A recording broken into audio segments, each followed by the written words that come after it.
Hey everyone, RenTrain here and welcome back to Zenless Zone Zero's Port Elpis. This place has always been my favorite. It is so beautiful, especially at this time of day.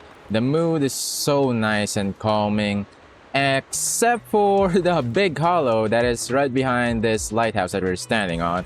This is going to be a different type of video because this is a tier list video about the characters I have on my account. So there will be characters here who might seem lackluster but are on top of the list and vice versa. If you do find a character at a certain tier you seem to disagree at the placement, then you can go ahead and share them in the comments below. Sharing is caring and caring is learning. Anyways, let's get to the tier list, shall we?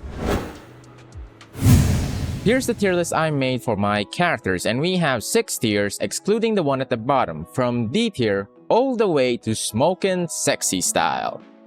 Also take note that in a tier, the characters on the right will be the weakest ones, and on the left will be the characters that are the strongest. Example here at C tier, Set is going to be the weakest in that tier, while Pulchra is going to be the strongest. Also, every limited character here has their vengeance except for Harumasa. And speaking of Harumasa, let us start off with his roommate here at D tier, Ben Bigger.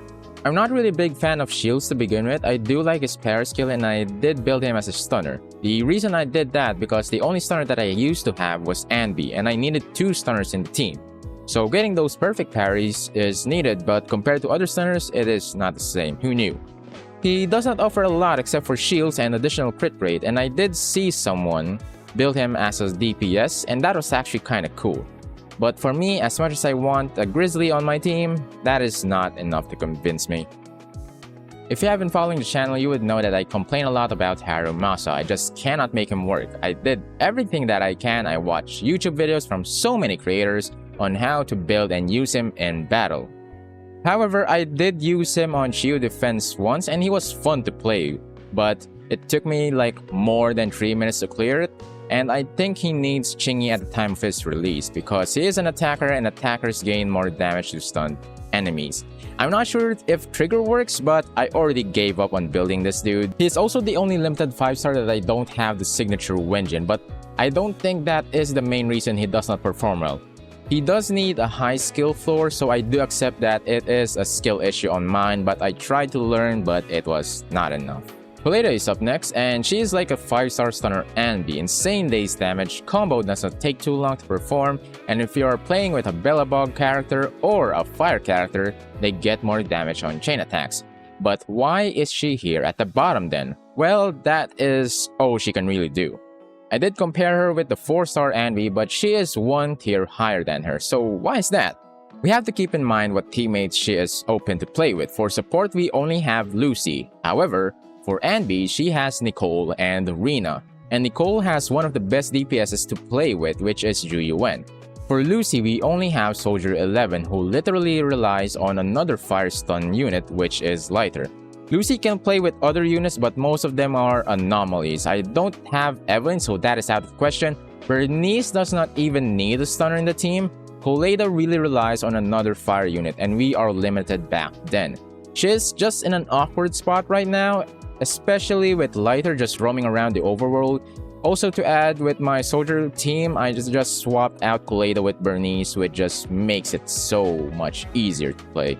Last on the D tier is Grace. I only used her for a limited amount of time. The only time I made her work was with Anton, and her role was literally just to apply shock, and that is it.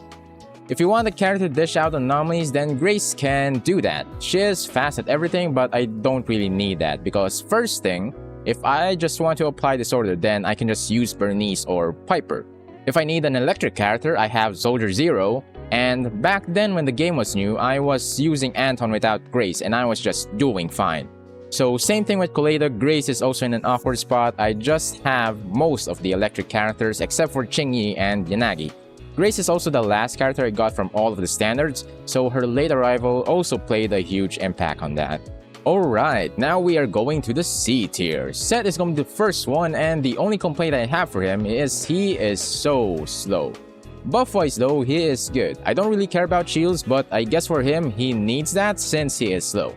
I used to partner him with Jane Doe and Rena, and I gotta tell you, back then that was a good team. Such a shame though, I was not able to make a video about that. Anton and his bro are up next, and for him I just don't like the energy mechanic that he has. I do think if his skill is timer based, like once you activate it, it has a 15-second timer, then his bro will be infused with electricity and will deal more damage than usual. This will probably have some drawbacks, but I don't know game balancing. He also relies on shock to deal more damage, but that did not stop me before. He is a fun character to play, especially with M1 where you can have unlimited energy as long as you time it right. Zenless Zone Zero's Dante or Starlight Knight is next, and I don't have anything to complain about. Good mobility, good damage, and a great playstyle. There are just two other physical DPS that can do his job better and have better synergies. For Billy, you will be forced to play with Nicole or Anby to get another character in the team if you don't want to use both Nicole or Anby in the same team as Billy. So that is the only thing that is lacking, better synergies. But don't you worry Billy fans, I am sure we will get that altar for this guy soon enough. Anby, great stunner in and out, but that is all she can do. She has better use because she has Nicole and Rena as teammates, but has already been power crept after the first update. There are two reasons why I was waiting for Zenless Zone Zero before the release. One is the animations and second is Anby, and I am so glad that this game has been getting better as time goes on. Anby's sister and my favorite standard character, Soldier 11. Her playstyle is amazing, but that playstyle of hers is going to be one of her drawbacks because we are still losing time, especially when both endgame contents are timer based. You can use skills and ultimates to ignore that, but that is not going to be there forever. She also depends on ladder too much, which I don't have and makes her hard to play, but putting Bernice in the team made it easier. Still, one of the best characters for her playstyle, I just wish she could do more than what she can offer now. Also, I'll be getting Soldier 11 and Norwegian from the selector for this year's anniversary. And how about you guys? Who are you choosing for this year's anniversary? Last for C is Pulchra. This is an M1 or M2 Pulchra by the way. She just runs out of stacks so fast and her regeneration rate just cannot catch up to that.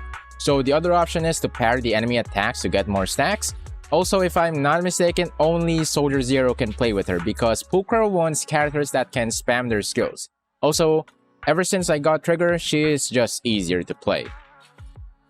Alright, now heading to the B tier. The first one is going to be Sokaku. Sokaku is just a tad bit slow, but her buffs make it worthwhile. Although she is not really needed for Miyabi since we have Astra Yao, but she is still competitive. I just would like to avoid using her with Miyabi as much as possible. Hyper dishes out anomaly damage very fast. The more you spin, the more damage you can deal. I don't really have anything to complain about her, it is just that I have Jane Doe, which makes things easier to play. However, even though I have Jane Doe, having an additional anomaly unit is so good. Because that is the good thing about anomalies, even though their elements does not align with the weaknesses of the enemy, if you just need to trigger this sort of damage, they can do it.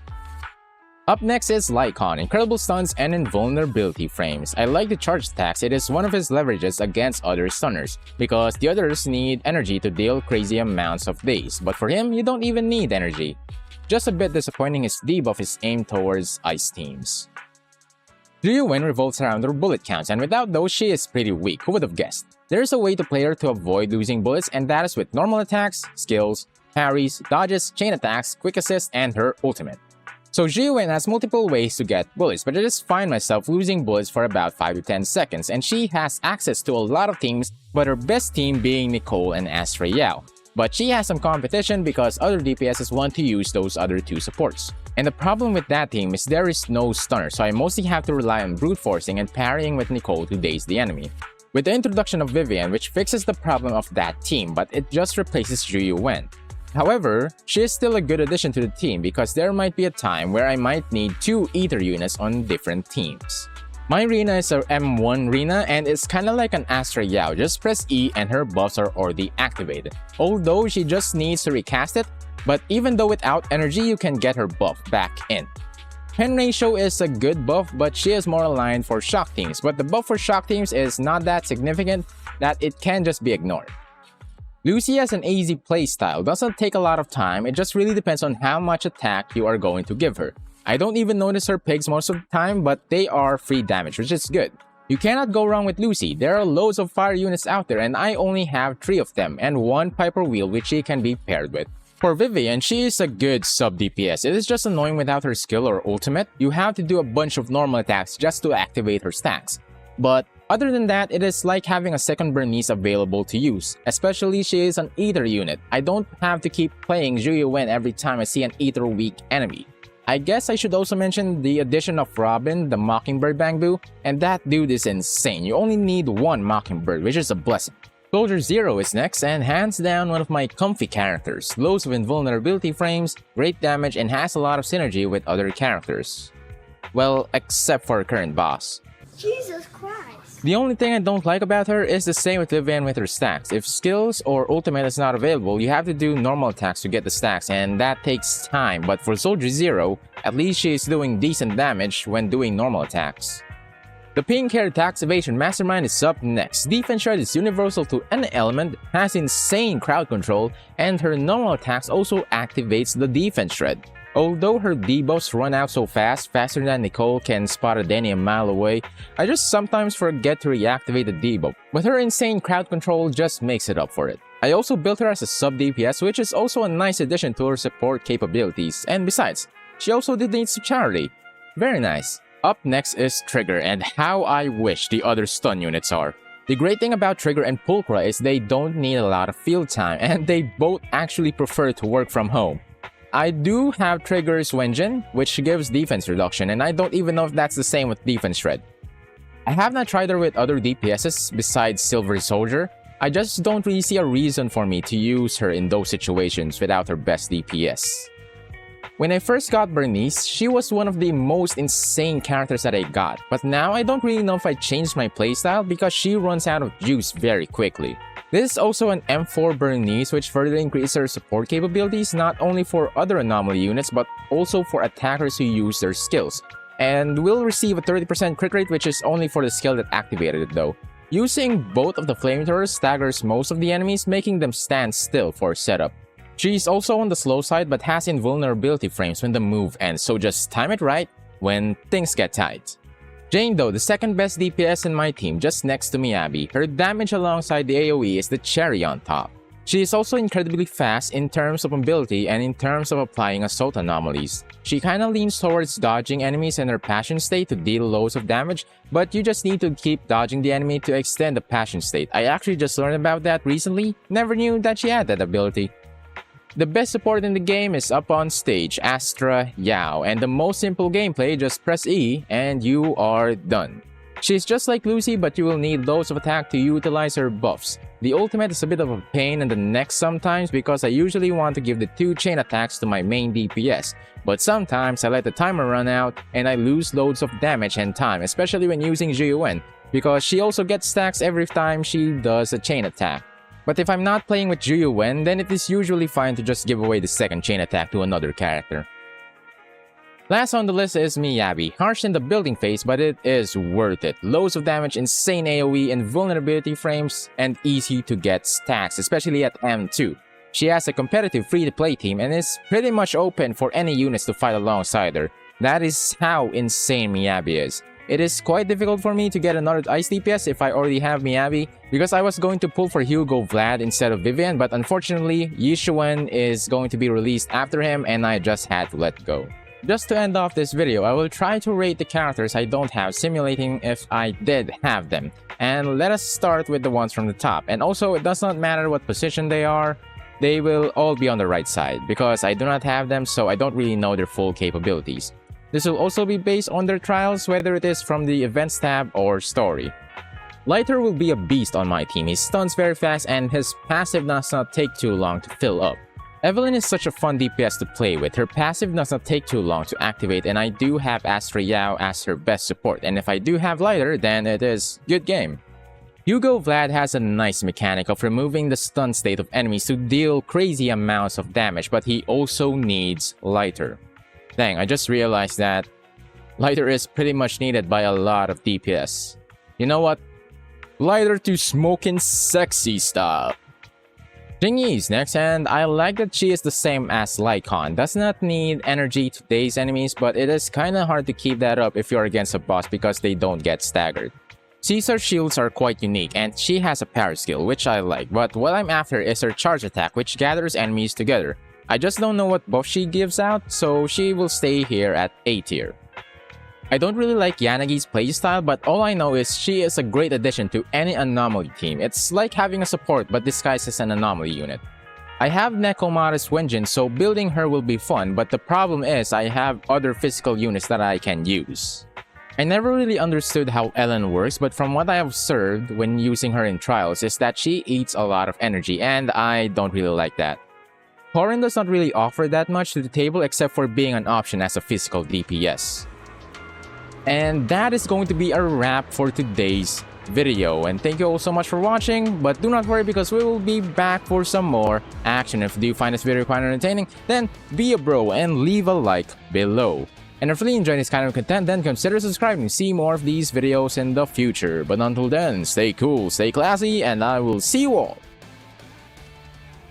at the next one.